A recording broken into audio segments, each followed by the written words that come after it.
Hi friends, అందరికీ నమస్కారం అండి. తెలంగాణ రాష్ట్ర వ్యాప్తంగా ఉన్నటువంటి ఆసరా పెన్షన్ లబ్ధిదారులకు ప్రభుత్వం నుంచి ఒక కీలక ఇంపార్టెంట్ అప్డేట్ అయితే రావడం జరిగిందండి. Welcome back to PVN update YouTube channel. So ఇందులో తెలంగాణలో ఉన్నటువంటి ఎప్పటి నుంచో ఎదురు చూస్తున్న ఆసరా పెన్షన్ లబ్ధిదారులకు ప్రభుత్వం, అదేవిధంగా మంత్రి Seethakka, CM Revanth Reddy good news అయితే అందించారండి. దాంతోపాటు వీళ్ళందరూ కూడా బ్యాడ్ న్యూస్ అయితే ఇచ్చారు. రాష్ట్రంలో కొత్త పెన్షన్లు 4,000 రూపాయలు, అదేవిధంగా 6,016 రూపాయలు అయితే రేపటి నుంచి అందిస్తున్నట్లు, దాంతోపాటు పెంచిన పెన్షన్లు అనగా 2,000 రూపాయల స్థానంలో 4,000 రూపాయలు, 4,000 రూపాయల స్థానంలో 6,000 రూపాయలు అయితే రేపటి నుంచి అందించినట్లు ఒక అప్డేట్ అయితే వచ్చిందండి. దీనిపైన ప్రభుత్వం అయితే సీఎం రేవంత్ రెడ్డి కీలక ఉత్తర్వులు ఇచ్చినట్లు న్యూస్ అప్డేట్ అయితే వచ్చింది. ఏ తేదీ నుండి ఏ తేదీ వరకు జమ అవుతుంది, ఈ నెలలోనే కొత్త పెన్షన్లు, పెంచిన పెన్షన్లు ఇస్తారా ఇవ్వరా అని చెప్పేసి అప్డేట్ అనేది క్లారిటీగా అయితే తెలుసుకుందామండి. వాస్తవానికి ఈ నెలలోనే కొత్త పెన్షన్లు, అదేవిధంగా పెంచిన పెన్షన్లు ఇస్తారా ఇవ్వరా అనేది గతంలో దరఖాస్తు చేసుకున్న వారు ఇప్పుడు ప్రస్తుతానికి దరఖాస్తు చేసుకోవడానికి అవకాశం ఉందా, దాంతో పాటు ఈ నెలలోనే పెన్షన్లు అయితే అందిస్తారా, పెంచిన పెన్షన్లు 2,016 రూపాయల నుంచి 4,016 రూపాయలు అసలు వాస్తవానికి ఇస్తారా ఇయర్ అనేది ఒక క్లారిటీ అప్డేట్ అయితే వస్తుందన్నమాట. మంత్రి సీతక్క అప్డేట్ అయితే అందించారనమాట. ప్రభుత్వం గత ఇవ్వాల్సినటువంటి ఏదైతే చేయుత పెన్షన్లు ఉందో ఇప్పటి వరకు 7 నుంచి 9 నెలలు అవుతుంది. ప్రభుత్వం అయితే పెన్షన్లు అయితే ఇవ్వలేదు. మేము కొత్త పెన్షన్లు ఇచ్చేటప్పుడు ప్రతిసారి కూడా ఏదైతే ఆసరా పెన్షన్లో దాదాపు 54 లక్షల వరకు అయితే రాష్ట్ర వ్యాప్తంగా పెన్షన్లు పొందుతున్నారు. వారిలో నకిలీ అనర్హులను ముందుగా గుర్తించి వారిని ఏరివేసిన తర్వాత అందులో నుంచి కొత్తగా ఏదైతే లిస్ట్ వస్తో ఆ లిస్టు ఇప్పుడు ప్రస్తుతానికి ఉన్న కొత్త పెన్షన్ల కోసం అర్హులు సాధించారో ఈ రెండు కలిపి అయితే ప్రభుత్వం అయితే మేము విడుదల చేస్తామని మంత్రి సీతక్క అయితే వెల్లడించారు. ఒకేసారి వీళ్ళందరికీ బ్యాంక్ అకౌంట్లు అయితే డబ్బులు అయితే పడతాయని ప్రభుత్వం స్పష్టం చేసింది. వాస్తవానికి తెలంగాణ రాష్ట్రంలో మనకు ప్రభుత్వం వచ్చి 3 నెలలకే 100 రోజుల లోపు అయితే పెన్షన్లు అయితే ఇస్తామంది. ఇప్పటి వరకు అయితే ఇవ్వలేదు. ఈ నెల పెన్షన్లు ఎంత ఇచ్చే అవకాశాలు ఉంది, కొత్త రూల్స్ ఏమొచ్చాయి, వీడియోను చివరి వరకు పూర్తిగా చూడండి. అప్పుడే కంప్లీట్ ఇన్ఫర్మేషన్ అయితే మీకు అర్థమవుతుందండి. ఎవరైనా సరే మన ఛానల్ సబ్స్క్రైబ్ చేయకపోతే వెంటనే సబ్స్క్రైబ్ చేసుకొని bell button all notification activate చేసుకోండి. అదేవిధంగా చూస్తున్న ప్రతి ఒక్కరు కూడా లైక్ చేయండి.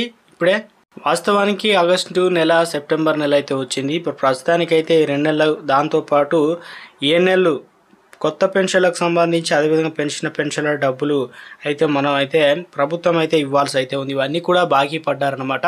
దీనికి ప్రధానంగా ప్రభుత్వం చెప్తుంది ఏంటంటే, ఆల్రెడీ బీఆర్ఎస్ ప్రభుత్వంలో ఇటు కాంగ్రెస్లో ఎవరైతే అప్లికేషన్ చేసుకున్నారో వారి నుంచి అర్హులను ముందుగానే ఫైండ్ అవుట్ చేసి గుర్తిస్తున్నామని ఇప్పటికే అధికారులకు కూడా కీలక ఆదేశాలు ఇచ్చినట్లు మంత్రి సీతక్క వెల్లడించడం జరిగిందండి. ఆ రిపోర్ట్, ఆ ఫైల్ రాగానే ప్రభుత్వం ముందుకెళ్తుందని. ఇప్పటికే తెలంగాణలో ప్రతి నెల కూడా ఆసరా పెన్షన్లకు 2,000 కోట్ల రూపాయల వరకు ఖర్చు అవుతుంది.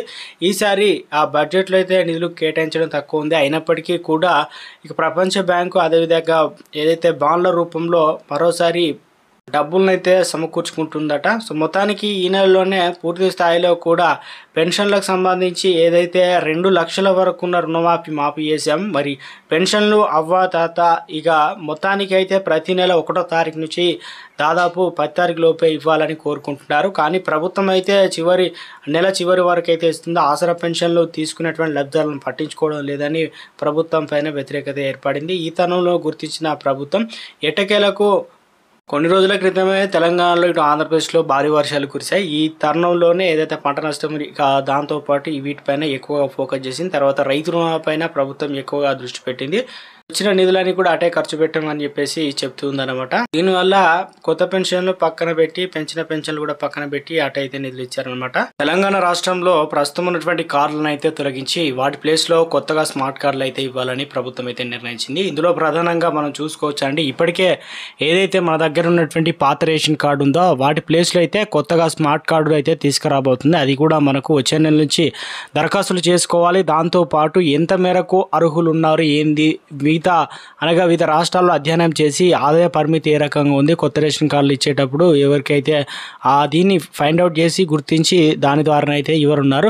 ఈ నెల 21న తుది సమావేశం అయితే నిర్వహించబోతున్నారు. దాంతోపాటు ఈ నెల 19 తారీఖు నుంచే పార్టీలకు అతీతంగా వారి అభిప్రాయాలు అయితే తీసుకొని ఉన్నారన్నమాట. మొత్తానికి తెలంగాణలో ఇటు హెల్త్ కార్డులు, రాజీవ్ ఆరోగ్య కార్డు ఉంది, అయితే స్మార్ట్ కార్డు రూపంలో ప్రభుత్వం అయితే అందించబోతుంది. 2 రకాల కార్డులు అయితే తప్పనిసరిగా అయితే తీసుకోవాలి. అంటే కొత్తగా అప్లికేషన్ చేసుకున్నవారు, అదేవిధంగా మీ దగ్గర పాత రేషన్ కార్డు ఉన్న ప్లేస్లో కొత్త రేషన్ కార్డులు అయితే ఇస్తున్నారన్నమాట. అదేవిధంగా తెలంగాణలో జనవరి నుంచే మనకు దొడ్డి బియ్యం స్థానంలో సన్న బియ్యం అయితే ఇవ్వనున్నారు. ప్రభుత్వం అయితే స్పష్టం చేసింది. తెలంగాణలో ఆసరా పెన్షన్ లబ్ధిదారులకు బ్యాడ్ న్యూస్ ఏంటంటే 2 తెలుగు రాష్ట్రాల్లో ఏదైతే సదరం సర్టిఫికేట్ ఉంటాయో అవి ఫేక్గా తీసుకొని దానివల్ల ఆసరా పెన్షన్లకు సంబంధించి 4016 రూపాయలు అయితే పొందుతున్నారట. సో వారందరినీ గుర్తించారు, వెరిఫికేషన్ చేస్తున్నారు. వారు ఒకవేళ దొరికినట్లయితే కంపల్సరీ అధికారులు గుర్తించినట్లయితే తొలగిస్తున్నారు అనమాట. చాలామంది పెన్షన్లు అయితే కట్ అవుతున్నాయి.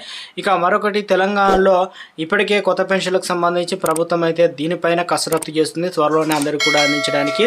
సో మొత్తం మీద అయితే తెలంగాణలో ఈ నెల ఆసరా పెన్షన్లు ఎంత ఇస్తారు ఏందనేది, పాత పెన్షన్లు ఇస్తారా కొత్త పెన్షన్లు ఇస్తారా అనేది దాదాపు ఈ నెలలో దాదాపు ఇంకా 2-3 రోజులు అయితే క్లారిటీ అయితే రాబోతుంది అన్నమాట.